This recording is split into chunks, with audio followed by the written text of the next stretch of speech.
नमस्कार दोस्तों, स्वागत है आप सभी का प्रदेश की कलम 24x7 पर और मैं हूं आपके साथ वंदना। तो चलिए रुख करते हैं इस वक्त की तमाम बड़ी खबरों पर। सकल व्यापारी संघ झाबुआ संगठन झाबुआ द्वारा 13 दुकान तक सीमित नहीं रहा। आज पूरा नगर व्यापारी सुरक्षा से जुड़े मुद्दा बन चुका है। इसी दौरान बाजार में सन्नाटा पसरा रहा। व्यापारियों का कहना है कि यदि आज एक वर्ग प्रभावित हो रहा है और पूरा शहर मौन रहा तो भविष्य में कोई भी सुरक्षित नहीं रहेगा।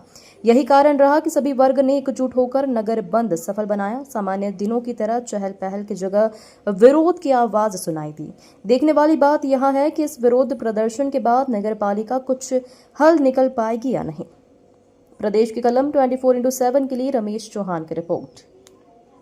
आज क्या मुख्य मांगे रखी आपने? ये कि 13 दुकानदारों को वापस दुकान दी जाए। पीपी मोड नहीं चाहिए।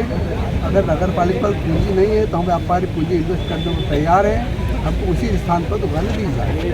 सब व्यापारी नगर पालिका का कहना है कि इसमें कोई नियम नहीं है ऐसा देने का। तो नियम है इसके अंदर। मैंने ये कोड करा, इसमें देखिए आप जब पढ़ेंगे ज्ञापन में तो हमने दिया श्रीमान का ध्यान नगर पालिका अचल संपत्ति अंतरण नियम 2 साल के नियम 10 की ओर दिलाना चाहते हैं। उक्त नियम के अनुसार दैनिक शुल्क या पट्टे पर आज्ञा प्राप्त अस्थायी दुकानदारों या अन्यथा ऐसे दुकानदार जो कम से कम 3 वर्ष से स्थापित व्यवसाय तो हटाया जाकर स्थानीय नगर निकाय के स्वामित्व अथवा आवंटित शासकीय भूमि पर नई दुकान निर्माण किया जाकर ऐसे दुकानदारों को व्यवस्था के अंतर्गत दुकान आवंटित की जाएगी। ये नियम है। नियम 10 है अचल संपत्ति अंतरण नियम 2016 के नियम 10 के अंतर्गत ये प्रावधान है और जबरदस्ती उलझा रहे, जबकि नियम में कोई परिषद की बैठक की आवश्यकता नहीं है, कलेक्टर से परमिशन की आवश्यकता नहीं है, किसी से पूछने की आवश्यकता नहीं है, लेकिन जबरदस्ती किसी के इशारों पर, कोई धनाढ़ी लोगों के इशारे पर ये कार्रवाई की जा रही है। पंकज जी सर नगर बंद किया है, ज्ञापन दिया, इसके बाद भी कोई समाधान नहीं निकला तो अगला मूव क्या होगा ना सर व्यापारी संगठन? देखिए, सकल व्यापारी संगठन अपने व्यापारियों के लिए प्रतिबद्ध है। बिल्कुल हम आगे हमारी मीटिंग करेंगे, उसमें निर्णय लेंगे और आगे की हमारी कार्य योजना चालू करेंगे। नगर पालिका अध्यक्ष और उपाध्यक्ष ने कल रात्रि ताबड़तोड़ में प्रेस कॉन्फ्रेंस करी है।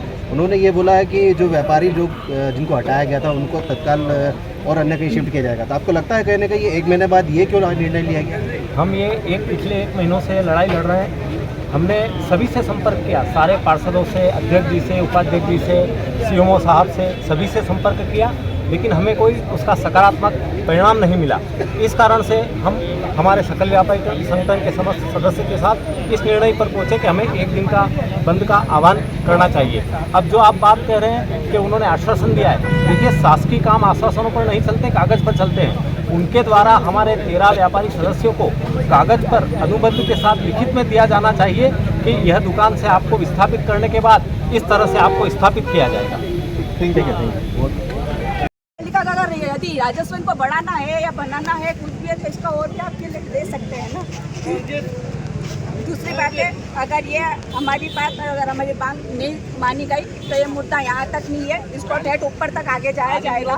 हम आगे और इसके आगे जाएंगे, हम यहाँ तक सिर्फ सीमित नहीं है। अगर हम पे अगर 85 दुकान को नोटिस दिया तो 13 दुकान टारगेट में क्यों नहीं है? 13 दुकान से ही अगर राजस्व बढ़ता है तो ऐसा क्यों है कि सिर्फ 13 दुकान को ही टारगेट बनाया जा रहा है?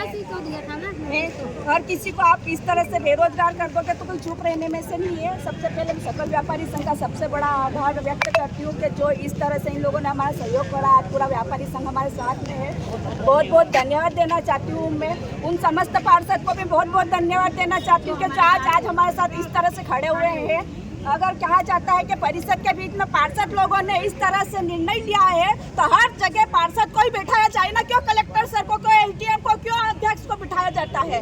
हर सद में पार्षद को ही बिठा लो। हर निर्णय अगर पार्षद लेगा तो सब लोग पार्षद को बिठा दो, पार्षद को बिठा दो, सब लोग पार्षद को बिठाया जाए। पहले ये 2 पॉइंट सामने लाए, उसके बाद तीसरा पॉइंट ये सामने लाए कि 2018 में अगर प्रावधान की वो बात करे तो पहले 2 पॉइंट का वो मुझे जवाब दे, वो मुझे लिख के दे कि 2018 में उस प्रावधान में ये कहाँ लिखा गया था कि पीपी मॉडल लाया जाएगा और 13 दुकानों को इस तरह से बेरोजगार किया जाएगा। मुझे